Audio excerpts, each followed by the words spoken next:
Hey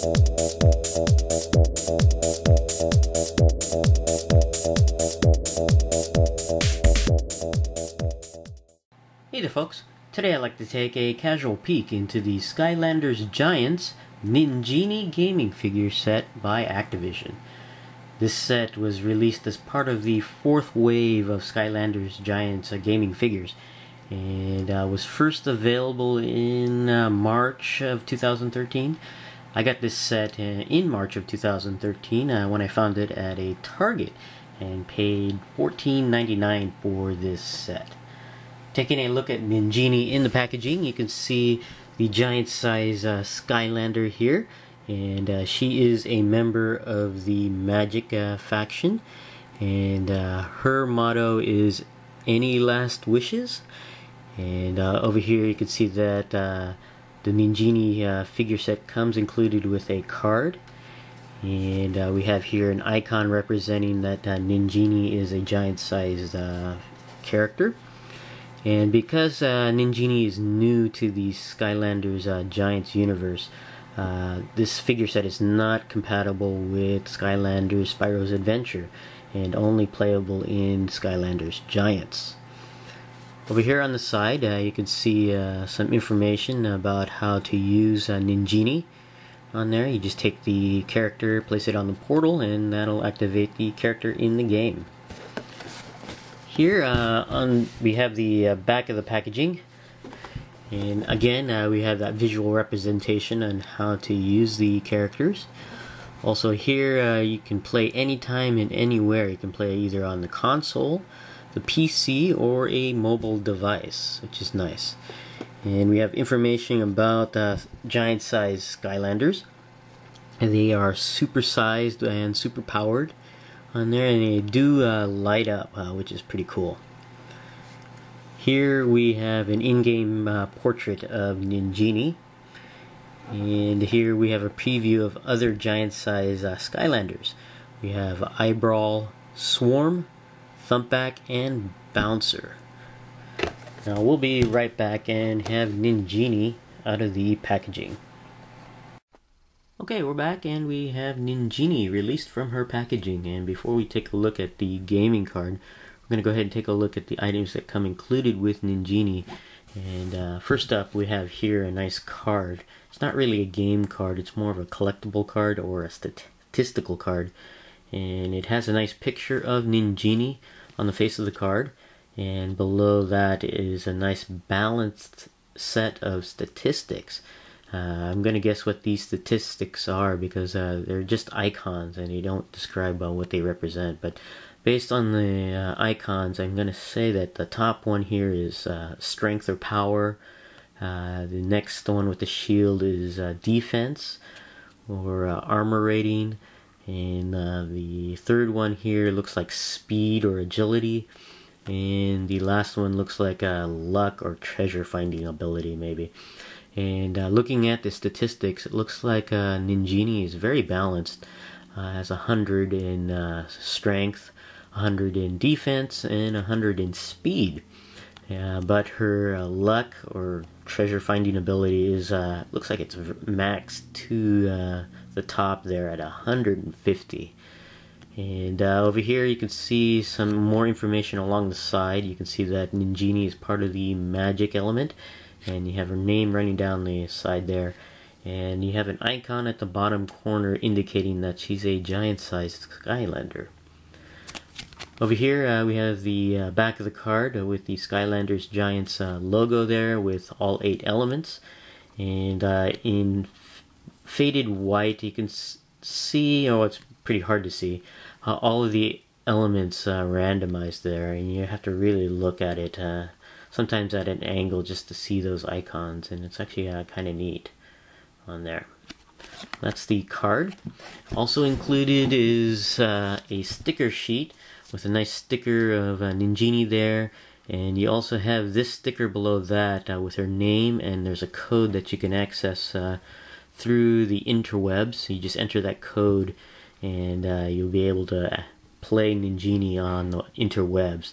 And obviously I'm not showing the code because we plan to use it later on, but that's the sticker sheet.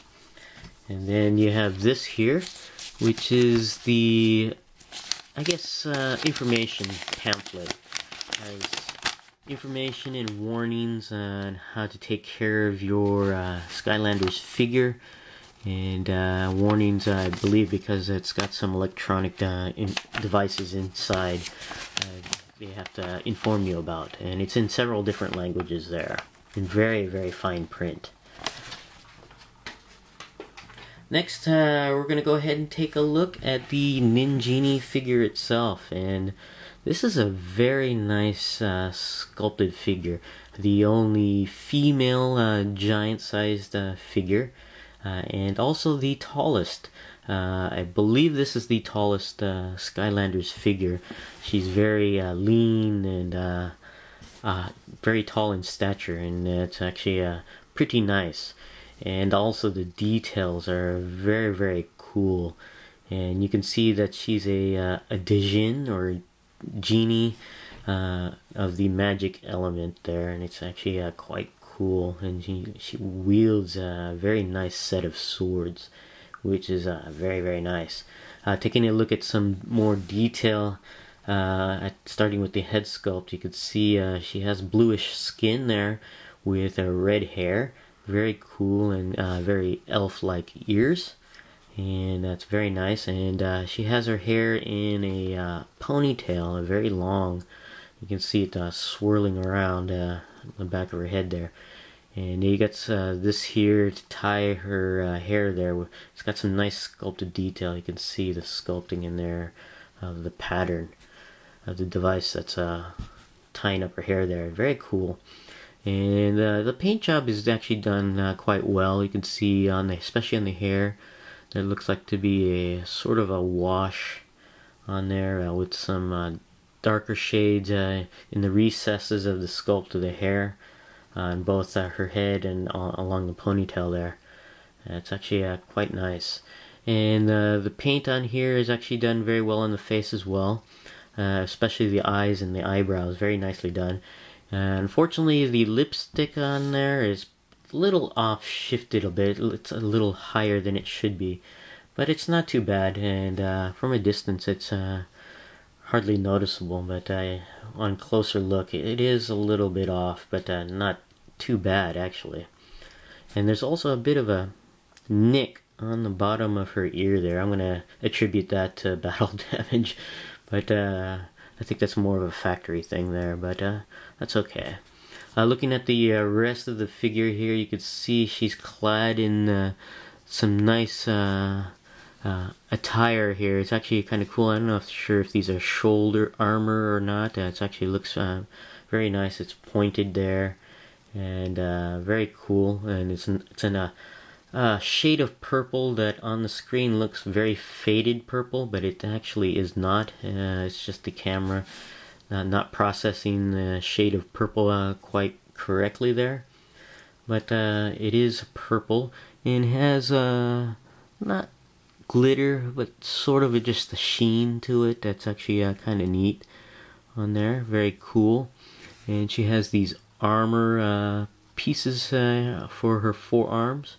Arm guards, I guess you could say. Very cool.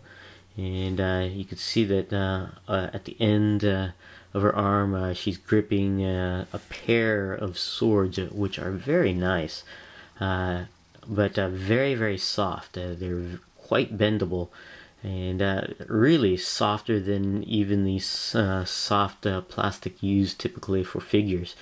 I think it's really for safety reasons, since many kids tend to play Skylanders. But you can really bend it, and it's very, very, I guess, warp capable, and you don't really want to play around with it too much, otherwise it'll be easily warped. So you just got to be careful with that. But it still tends to retain the pose if you bend it in a certain location. So if you have yours bent in packaging, it looks like it's pretty easy to straighten it out and keep its shape. You just have to be careful with playing around with it too much. But it's you can see it's got a nice coat of silver paint on there.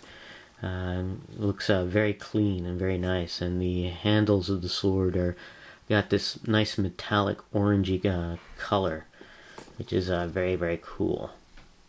Over here you can see her tunic that she's wearing. It's split down below the waist, and what's kind of cool on the waist itself is her belt line, and has the magic symbol there of the magic element, which is very cool. And this belt is the same color as her arm guards and her armor here up here. Again, it's a nice purple, but on the screen it looks very faded purple, which it isn't. So, oh, I forgot to mention she does have her genie bottle on her back there, strapped to her back, which is very cool, and you can see the details in that. And it's got this nice translucent, semi-translucent, I should say, more opaque plastic on here in these blue areas, which is very, very cool on there, and very, very nice. And I believe that she can withdraw into this genie bottle in the game, which is pretty cool. Down here below the waist you can see the mist-like form of the rest of her body there, being a genie, which is cool. And it's just like the portion of the bottle here where it's opaque, semi-translucent, which is very, very cool, which I'm going to guess is more like the light up ability of this area right here, I'm going to guess. And also you can see at the very bottom the swirls of the mist, which is sculpted on there. Very, very cool. And I also have to mention the paint here. It's the plastic looks like it's more of that purplish plastic over here, with the bluish purplish paint in the bottom here. A nice gradient shift from plastic to paint on there. It's very, very cool on there. And on the very bottom, Ninjini I guess hovers over the magic element base. And this is not your typical rounded element base, but more of a cylindrical shape, oval shape, which is very cool on there. And of course you always have that nice detail for the magic element bases with all of these different symbols on there, which is very cool. And a nice coat of dry brushing applied as well, which is very, very cool. And at the bottom here you have the orange tint of a Series 2 type of base, or really Skylanders Giants base of orange plastic there. And of course you have the magic element there inscribed. So a very nice looking figure, and I really enjoy it. It's got lots of detail on there, and one of the larger of the giant size figures. Next we're going to go ahead and take a look at the light up ability of Ninjini. Okay, we're here at our portal of power, and we're going to go ahead and take a look at the light up functionality of Ninjini here. And we're just going to go ahead and take Ninjini and place her onto the portal. And as you can see, she does light up fairly nice at the eyes, which is pretty cool, and as well as at her leg area, which is the mists right here. It's kind of cool. I don't know if you can see it, but the light column within the leg area it's not solid cylindrical piping. It's actually got some weird coloring, or maybe it's just the paint, I don't know, but it makes the light area very not solid. It looks like like mist or cloudy, which is pretty cool. And the eyes do light up fairly nice as well, so that's really, really cool. And a really nice figure, worth picking up if you can find it. It's pretty difficult to find at this point. Hopefully they'll release these pretty soon in a wider distribution. But this is my casual peek into the Skylanders Giants Ninjini gaming figure. Thanks for watching, and we'll see you guys next time.